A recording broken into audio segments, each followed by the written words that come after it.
ሰላም ጤና ይስጥልኝ። ውድ የተከበራችሁ የቻናሌ ተከታታዮች ሰላማችሁ ይብዛልኝ በያላችሁበት ውዶቼ ማለት ነው። እኔ እነዚህ ሁለት ልጆች ሰሞኑን በጣም ጨዋታ ጨምረውልናል፣ ሀይሚዬና ብሩኬ ማለት ነው። የሆነ ቦታ የሆነ ነገር አይቼ ውዶቼ ምናልባት እናንተም እንደኔ አይታችሁ ዘና ብላችሁ ፈታ ብላችሁ ሊሆን ይችላል። ነገር ግን ደግሞ ታላያችሁ ምንድነው ምናምን ንገሪኝ ልትሉ ስለምትችሉ እኔ ያዩትን ነገር እነግራችኋለሁ።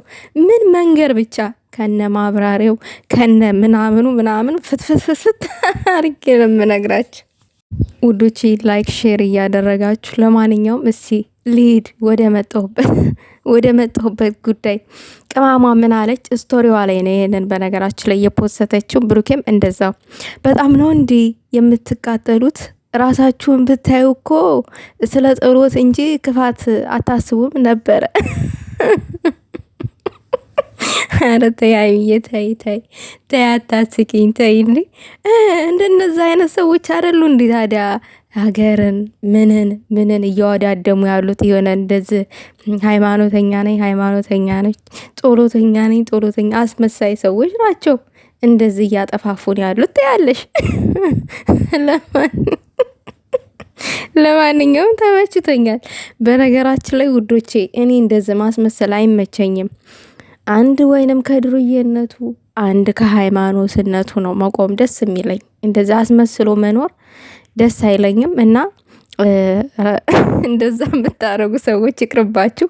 እንደዛ ነገር ነው መልእክቱ። እንደዛ የምታረጉ ሰዎች ይቅርባችሁ። አንድም ይሆናል የለ ስግጥ ያለ ዘገጤ ወይንም አንድም ደግሞ ርህርህ የሆነ ደግ የሆነ ልብ ይኑረን። ወይንም ባፋችን ጥሩ አንምሰል። ምንድን ነው እንደዚህ ማስመሰል?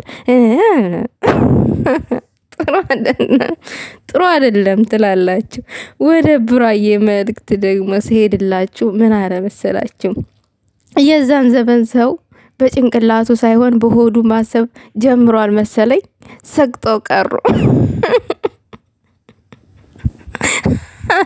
አረ ቡሩክዬ እንዴ ማኮ ብናይ ማለት ነው አንዳንድ ቦታ ላይ በጣም ሰገጤዎች አሉ። በተለይ ደግሞ አሁን ትክታክ ላይ አሁን በዚህ ሰሞን ያዩትን ነገር ልንገራችሁ ቤተሰብ፣ እና በጣም ነው ልቤን ያመመው። እኔ በቤተሰቦች ቀልድ አላቅም፣ እግዚአብሔርን ነው ምላችሁ። ሰው እንዴት የእናት ፎቶ ይዘቀዝቃል? የምሬን ነው። ይሄ አሁን ተስግጥና እኔ ነገሩን ከዛ ጋር እያመሳሰልኩት አይደለም። በነገራችን ላይ ብሩኬ ያለበት የራሱ ምክንያት ሊኖረው ይችላል። ቅማሟም ያንን ፖስት የራሷ ምክንያት ሊኖራት ይችላል፣ የፖስተችው ማለት ነው። እኔ ግን በራሴ እይታ ያዩትን ነው የሆነ ከሆኑ ነገሮች ጋራ ትንሽ ስለሚመሳሰል እንደዛ ነገር ነው እንጂ እነሱ በእንደዛ ተንሰርሰው ምናምን የፖስተቱ ፖስት አይደለም። ይሄንን በቅድሚያ ተረዱልኝ ማለት እፈልጋለሁኝ። ነገር ግን በራሴ እይታ ሳየው ይሄ ፖስት ወይንም አሁን ይሄ ብሩኬ እንደዛ ያለው ነገር በጣም ተመሰገጥን በላይ ሰገጤዎች አሉ። እግዚአብሔርን እምላችሁ እናት 9 ወር ነው በሆዷ እኛን አርግዛ የወለደች አይደለ? የእናትን ውለታ እንዴት አድርገን መክፈል አለብን ብለን እኛ ተጨናንቀን ያለን ሰዎች አለን። በእርግጥ የእናት ውለታ ተከፍሎ አያልቅም። የእናትን ፎቶ መዘቅዘቅ፣ እናትን መሳደብ ምን የሚሉት ስግጥና ነው? ይሄ ከስግጥናም በላይ ድድብና ነው ትላላችሁ። እንደነዚህ አይነት ሰዎች በእንደዚህ በስግጥና መንገድ ነው የሚገለጡት፣ በደደብና መንገድ ነው የሚገለጡት። ትናንትና ደግሞ ውዶቼ ሳልነግራችሁ የብሩኬ ወንድም በጣም ተናዶ የሆነች ፕራይቬት ገብቶ ምናምን ለሆነች ልጅ እንደዚህ ሰድቧታል፣ በቴክስት ማለት ነው። እኔ ቴክስቱን አይቻለሁ። እንዴት ሰደብከን ብለው በቃ ምድሩን ምኑን በቃውጠውታል እያልኳችሁ ነው ውዶቼ። ልጅ እኮ ልክ ነው፣ አስባችሁታል? አንድ እናቱ ናት። ሳይበሉ ሳይጠጡ ያሳደጉት እናቱን እዛ ጋ አውጥቶ መዘቅዘቅ፣ የእናትን ትርጉም የማያውቁ ምድረ ወደላ ወደ ላህያ ማለት ነው። ለዛውም እኮ ሴት ሆና እኮ ነው የሴትን ፎቶ የምዘቀዝቅ። በጣም በጣም በጣም በጣም ውስጥ ይሰብራል። እንደዚህ የምታደርጉ ሰገጤዎች አቁሙ ከእንደዚህ አይነት ድርጊታችሁ። እናት እምዬ ጠረኗ የሚናፍቅ ስንት በሷ በእናት ናፍቆት ስንት ግብግብግብግብ እያልን የምንኖራለን። አልሞላ ብሎም በሰው ሀገር ላይ ማለት ነው። አንቺ ወልደሽ በልጆችሽ የእናት ፎቶ እንደዛ የምዘቀዝቁ ማለት ነው።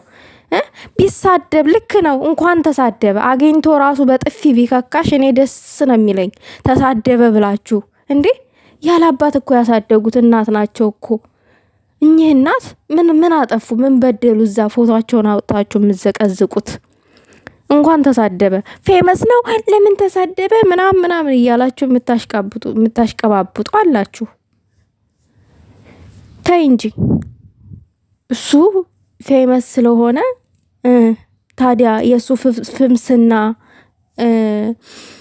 የእናቱን ለእናቱ ያለውን ክብር ይቀንስበታል ማለት ነው። ለእናቱ ያለው ፍቅር እንዲቀንስ ያደርጋል ማለት ነው። ፌመስ ስለሆነ ታይ እንጂ ምንም ነገር ቢሆን በዚህ ምድር ላይ ከእናት አይበልጥም። የእናት ዋጋዋ ይለያል። ዝም ብላችሁ ያልሆነ ነገር አታደርጉ። ነገሩ የእናትን ፍቅር የማታውቁ ናችሁ። ገና ጥሬ አልበሰላችሁም። ለዛ ነው እንደዛ የምታረጉት። እና በዛው መልእክቱን ላስተላልፍ ላወራበት ብዬ እንጂ ስለዚህ ጉዳይ ላወራ አይደለም የመጣሁት። እኔ ስለ ቅማሟና ስለ ብሩኬ ፖስት ላወራ ነው የመጣሁት። እና በእርግጥ ያ ነገር ደግሞ ማስተላለፍ ስላለብኝ ነው፣ ማውራት ስላለብኝ ነው። እረፉ፣ ቆም ብላችሁ አስቡ። በእኔ ኬስ እናቴ ጋር መሄድ ወይንም በብሩኬም ሆነ በሃይሚ ኬስ ሃይሚን እናት ጋር አባት ጋር መሄድ ተገቢ አይደለም። ሃይሚ ያለች ራሱ አይደለ እንዴ? ብሩኬ ራሱ አለለ እንዴ? ለምን እነሱ እንደፈልጋችሁ አታደርጉ? ማቅሙ ካላችሁ እናት ጋር በሰባራ ጎን እናት ጋር መሄድ ለምን አስፈለገ? እና አቡ ልክ አይደለም ለምን ተሳደበ ለምትሉ ልክ ነው። እንኳን ተሳደበ በእኔ እይታ ልክ ነው። እንዴ ምን ሆናችሁ ነው? እናትም አባትም ሆነው ያሳደጉ እናቱን እዛ ወጣችሁ ስትዘቀዝቁ፣ እሺ እጁን አጣጥፎ ቁጭ ብሎ ሊያችሁ ነው። ሰገጤ ሁላ ማፈሪያ። ሲጀመር እንደናንተ አይነቶቹ እናታችሁን አታውቁም። ለዛ ነው እንጂ እናታችሁን ብታውቁ ኑሮ እናትን አውጥታችሁ አዘቀዝቁም ነበረ። እና ለእንደናንተ አይነቶቹ ነፍስ ይማር። በቁማችሁ የሞታችሁ የዘመናችን ሰገጤ፣ በጭንቅላታችሁ ሳይሆን በእግራችሁ በሆዳችሁ የምታስቡ እንደዛ እንደ ጥቅሱ ማለት ነው። እንደነዛ አይነት ናችሁ። ይሄ ጥቅስ እንዲያውም ብሩኬ ለእንደነዛ አይነቶቹ ይሆንልን ይገልጽልናል ትላለክ። እና ስርዓት ያዙ። እውነቴን ነው እግዚአብሔርን። ከእንደዛ አይነት ድርጊታችሁን አቆሙ። እናት ምን በወጣት ወልዳ አቅፋ ባሳደገች እዛም አውጥታችሁ የምዘቀዝቁት በጣም ያማል። አይደለም ሀቡኒ ያሙኛል።